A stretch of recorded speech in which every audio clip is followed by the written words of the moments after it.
예, 여러분 반갑습니다. 예, 별로 안 반가우신 것 같네요. 예, 예, 하나님께 받고 커피 브레이크가 또 시작이 됐고요. 이제 매번 하듯이 제가 잠깐 개요를 10분 안에 맞추라고 하던데 제가 아무리 머리를 잡아도 10분 안에 맞추긴 쉽지 않지만 빠른 시간 안에 제가 마치도록 하겠습니다. 자, 이번에 우리가 마가복음의 발견이라는 이제 책을 주제를 가지고 말씀을 나누기 때문에 제가 마가복음에 대해서 잠깐 설명을 하는데, 먼저 우리 마가복음, 여러분들이 오랜 신앙생활 하셨으니까 잘 아시겠지만 우리가 이 복음서에 대해서, 복음서가 무엇인가, 이 복음서라는 건 뭐냐면 뒤에 복음자가 들어간 복음서예요. 그러니까 복음서가 모두가 몇 권 있어요?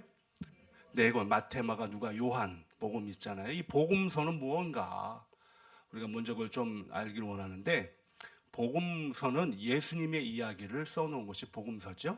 예수님이 어떻게 태어나셨고, 어떻게 사역하셨고, 어떻게 돌아가셨고, 어떻게 부활하셨는가의 기록이 복음서입니다.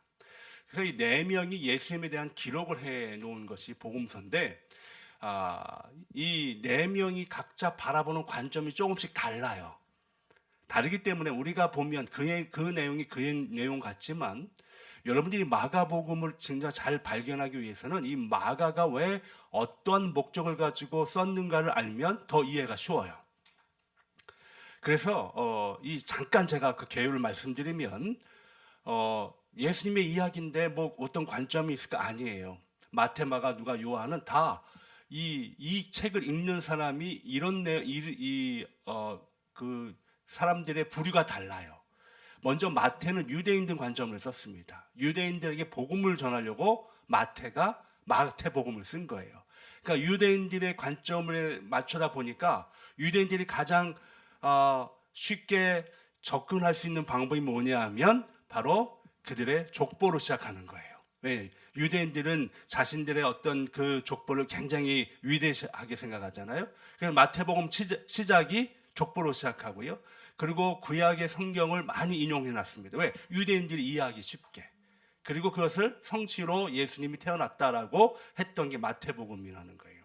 자, 누가복음은 뭐냐면 누가복음하고 사도행전하고 같은 책입니다. 1권이 누가복음이고 2권이 사도행전이에요. 누가복음이 쓴 이 어떤 독자는 누구냐면은 헬라인들입니다. 헬라인들이 이게 복음을 전하기 위해서 쓴 책이 누가복음이에요. 특별하게 누가복음을 쓴 누가복음과 사도행전은 데오빌러라는 어떤 헬라인 중에도 좀 지식인, 좀 고위층에게 쓴 책이 바로 누가복음입니다. 그러다 보니까 헬라 사람들에게 복음을 전하기 위해서 헬라 사람들 잘 이해해야 되겠죠.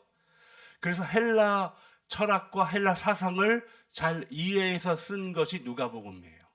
자, 헬라 사상은 알렉산더 대왕이, 여러분 아시겠지만 알렉산더 대왕이 막 나라를 정복하고 다니면서 그 나라마다 헬라 철학과 헬라 사상을 심어놓았잖아요.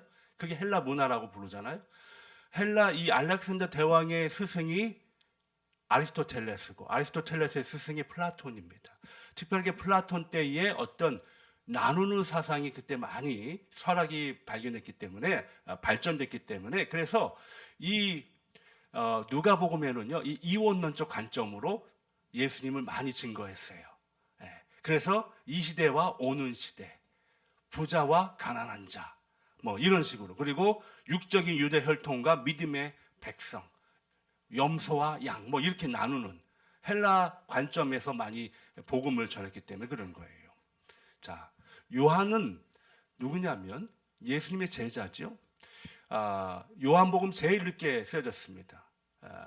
제일 주후 AD 한 90년, 92년 사이에 썼으니까 제일 늦게 쓰여졌는데, 요한은 이미 다 복음서가 또 사도 바울의 1차, 2차, 3차 전도행까지 다 끝난 상태에서 사람들이 이미 예수 그리스도에 대해서 알고 있을 때에 예수님을 다시 정리해서 쓴 책이 요한복음이에요. 그러니까 요한은 이제 주제가 뭐냐면 열방입니다. 이제는 유대인이나 헬라인이나 어떤 이렇게 속해져 있는, 자신들의 속해져 있는 것이 아니라 열방을 향해 쓰여진 책이 요한복음이에요. 그래서 요한복음에는 요한의 신학이 들어가 있고 예수님에 대해서 잘 예수님이 왜 이 땅에 오셨는가? 그래서 요한복음의 핵심 구절이 요한복음 3장 16절입니다. 그렇죠? 예. 하나님이 세상을 이처럼 사랑하사부터 시작해가지고 자 이렇게 보면 되고요. 이제 우리가 나눌 마가복음이에요. 자, 이 마가복음은 누구냐? 이 저자는 요한 마가라는 사람입니다. 예. 자, 이 마가는요, 마가복음이 복음서 중에 제일 먼저 쓰여졌어요. 제일 먼저 쓰여진 책이 마가복음입니다. 자, 그럼 이 마가는 누구냐? 마가에 대해서 좀 알고 우리가 이제 말씀을 보면 좀 이해가 쉬울 것 같아요. 이 요한 마가는 누구냐면 바로 베드로의 제자이며 통역사로 일했던 사람이 마가 요한입니다. 자, 우리가 알다시피 여러분 바울의 양 아들이 누구예요? 디모데잖아요. 베드로의 양 아들이 마가입니다. 그래서 마가복음 5장에 보면 나의 아들이라고 표현을 해요. 그래서 이 마가는 누구의 영향을 많이 받았을까요? 베드로의 영향을 많이 받았어요. 그러니까 베드로의 관점으로 많이 쓰여진 책, 그 베드로의 간증을 듣고 베드로가 증거하는 예수님의 이야기를 듣고 쓴 책이 뭐예요? 마가복음입니다. 그러다 보니까 어떤 그 성경을 보면 연대기로 돼 있죠. 예수님이 어떻게 태어났고 예수님이 그다음 뭐 했고 이제 우리 신약 개특기 공부하면 그 연대기로 제가 쫙 설명하잖아요. 예, 세례를 받으고 시험을 받으시고 5명의 제자 이후에 가나 혼인 잔치에 예, 뭐 이렇게 쫙 연대기로 가는데 마가는 그 연대기로 돼 있는 것이 아니라 어떤 사건 중심으로 시작합니다. 왜냐하면 베드로가 막 이야기한 것을 듣고 그냥 그 자리에서 정리해서 성령이 감동한 데서 적었기 책이기 때문에 그래서 어떤 연대기가 아니고요. 그냥 어떤 사건 중심으로 이루어진 책이 바로 마가복음이다. 이렇게 보면 될 것 같아요. 그래서 연대기로 되어 있지 않고요. 마가복음의 특징. 그 다음에 두 번째 특징은 뭐냐면 베드로를 미화하지 않았습니다. 미화. 그러니까 다른 책들은 베드로를 굉장히 위대한 사도의 모습으로 보여주지만 마가복음은 그렇게 하지 않았어요. 왜 그랬을까요?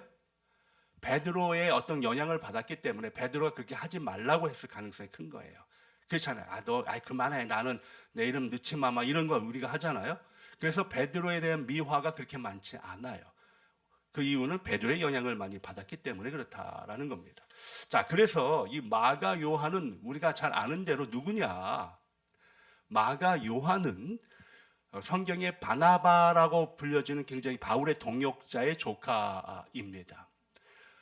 우리가 아는 대로 바울이 1차 전도 여행을 떠나는데 바울과 바나바와 마가 요한과 함께 떠나게 되죠. 1차 전도 여행을 가다가 수리아 안디옥에서 떠나서 밤빌리아 섬을 지나서 이제 버가라는 곳에 갔을 때에 마가 요한이 힘들다고 그냥 혼자 집으로 가요. 예루살렘을 돌아갑니다. 그래서 2차 전도 여행 때에 이제 마가를 데려가느냐 안 데려가느냐 하고 바울과 바나바가 대립을 하고 그래서 바울이 실라와 함께 떠나고 바나바가 이제 마가와 함께 떠나는 일이 벌어지는 그 사람이 누구냐면 마가라는 나중에는 이제 바울과 화해하고 그래서 다시 사역을 하게 되는데요. 이 사람이 바로 누구냐면 마가다라는 거예요. 자, 그래서 이 마가복음의 이제 그 목적과 대상은 누구냐면 자, 마태복음은 누구를 위해 쓰여졌어요? 유대인들. 누가복음은 헬라인들. 요한복음은 열방. 마가복음은 로마 사람들 위해 쓰여진 책이 마가복음이다. 이렇게 우리가 알 수가 있어요. 그러다 보니까 로마 사람들에게 예수님에 대해서 설명을 하려고 하니까 이제 예수님을 설명하기 위해서는 이 마가복음에 기록된 여러분 책들을 보면 뭐가 있냐면 유대인들의 관습에 대해서 잘 기록을 하고 있습니다. 왜냐하면 로마 사람들은 유대인들 잘 모르잖아요. 그러니까 모르니까 유대인들의 관습에 대해서 설명도 하고 아람어가 있으면 그 다음에 설명을 해서 이 뜻이 무언가를 알려줍니다. 왜? 로마 사람들은 아람어를 잘 모르니까. 그리고 중간중간에 라틴어가 들어가 있어요. 라틴어가 들어가 있는 이유는 뭐예요? 로마 사람들이 이해하기 쉽게 하기 위해서. 그리고 이 마가복음에서 가장 큰 핵심은 뭐냐면 이 로마 사람들에게 복음을 전하는 거잖아요.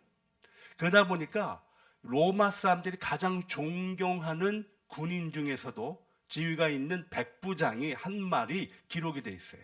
백부장이 예수님을 향하여 그는 그리스도라고 고백하는 이 구절이 로마 사람들에게는 굉장히 어떤 복음을 전하는 데 큰 도움이 됩니다. 이 마가복음이 물론 다른 복음서도 있지만 마가복음이 그것을 강조하고 있다라는 겁니다. 그래서 이 마가복음은요, 제가 말씀드린 대로 어떤 가르침을 보여주기보다는 예수님이 어떤 일을 하였는가는 사역 중심에 많이 이렇게 치중돼서 기록을 했다라는 거예요. 그러니까 어떤 이야기보다는 어떤 사건 중심으로 예수님이 이런 일을 하셨다라고 기록이 많이 되어 있어요. 그리고 이 요한 마가가 굉장히 좀 성격이 급한 사람 같아요. 베드로처럼. 그래서 어떤 사건을 빠르게 전개해 갑니다. 그냥 이렇게 미루지 않아요. 그래서 이 마가복음에서 어떤 단어들이 굉장히 많냐 하면 곧이라는 단어가 많아요. 곧. 예. 이게 뭐냐면 곧이 뭐예요? 금방이라는 뜻이에요. 이게 40번 이상 나와요. 마가복음에. 그러니까 빠른 전개로 어떤 사건을 사람들에게 알려주려고 하는 것이 마가복음이고요. 그리고 짧고 간결한 문장이 많습니다. 그러니까 복잡한 설명을 하지 않아요. 그냥 짧고 간결하게 이 사건에 대해서 딱 증거하는 것이 마가복음이고요. 그리고 제가 말씀드린 대로 어떤 행동 중심이에요. 사건 중심이에요. 로마 사람들에겐 그게 복음 전하는데 굉장히 큰 힘, 어떤 빠른 복음 전파가 되는 것 같아요. 그렇게 좀 되어 있고요. 그러면서 예수님을 이제 마가복음에서는 뭐라고 표현하냐면 섬기는 종으로 이렇게 표현하고 있다라는 거예요. 예수님을. 자, 근데 이번에 학기가 이제 거의 마치 갑니다. 이번에 학기가 여러분 1장부터 8장까지 하죠? 예. 뭐 하는지 모르고 오신 것 같은데. 예. 그렇죠? 예. 제가 알기로 1장부터 8장까지인데 1장부터 8장까지가 굉장히 재밌어요. 왜 재미있냐면 제가 말씀드린 대로 마가는 굉장하게 어떤 예수님에 대해서 빠르고 좀 예수님을 그냥 어떻게 복잡하지 않고 쉽게 간결하게 탁탁탁 증거한다고 했잖아요. 그런데 놀랍게도요, 그 비밀이 있어요. 그래서 이 마가복음 1장부터 8장을 뭐라 하냐면 이 예수님의 비밀장이라고 부릅니다. 뭐냐면 그래가지고 빨리 답을 줄 것 같은데 1장부터 8장까지 그 전개는 굉장히 빠르지만 예수님을 서서히 증거하는 그 모습으로 나타나요. 그러니까 마치 그냥 빨리 예를 들면 이렇게 베일에 쌓여 있으면 베일 확 벗겨가지고 내가 누구다라고 이렇게 알려주고 싶은데 전개는 그렇게 하는데 천천히 해서 천천히 예수님이 누구인가를 알려줘요. 이것이 마가복음이에요. 그러니까 사람들이 처음 읽으면은 전개는 빠른 것 같은데 예수님에 대해서 하나 둘씩 이렇게 알려준다. 1장부터 8장까지. 그러면서 1장부터 8장까지의 핵심적인 구절이 있어요. 그건 여러분 신뢰가 안 된다면 적어도 괜찮습니다. 그게 뭐냐면 8장 29절이에요. 베드로의 고백입니다. 주는 그리스도이시나이다. 이게 어떻게 보면 마가복음 1장부터 8장까지의 정점을 찍는 거예요. 그 전까지는 뭐냐면 예수님이 이런 사람입니다. 저런 사람입니다 하면서 막 설명을 하다가 이제 8장에 와서는 예수님이 그리스도시다라는 탁 어떤 마침표를 찍는 것. 그게 마가복음 8장 29절. 이게 전환점이에요. 이런 맥락으로 여러분들이 마가복음을 좀 봐주시면 좋을 것 같습니다. 그래서 점차 드러내는 그러니까 예수님의 사역 중심의 그것을 보여주면서 점점 드러나는 예수님의 정체성. 야, 예수님이 이런 분이구나. 맨 처음에는 그냥 예언자로 오신 하나의 선생님으로 또 능력을 가진 선생님으로 이렇게 보여지는다. 이제는 8장에서는 어떻게 해요? 그리스도시다. 메시아다라고 고백한다라는 겁니다. 자, 이런 맥락으로 마가복음을 좀 봐주시면 여러분들이 굉장히 큰 도움이 될 것 같고요. 할 말은 더 많으나 또 여러분들이 오늘 첫날이고 해서 또 여러분들이 나눔 가운데에 그 예수님을 발견해가는 귀한 은혜가 있기를 주님을 축복합니다. 기도하겠습니다. 주님 감사합니다. 저희들과 함께 하신 하나님, 오늘 이 마가복음의 발견을 통하여 또 예수님을 알아가길 원합니다. 우리의 연약함을 아시오매 부족한 만큼 주님께서 지혜 주셔서 우리에게 참 진리 되신 예수님을 바로 알 수 있도록 인도하여 주옵소서. 걸어가신 예수님의 이름으로 기도합나이다. 아멘. 감사합니다.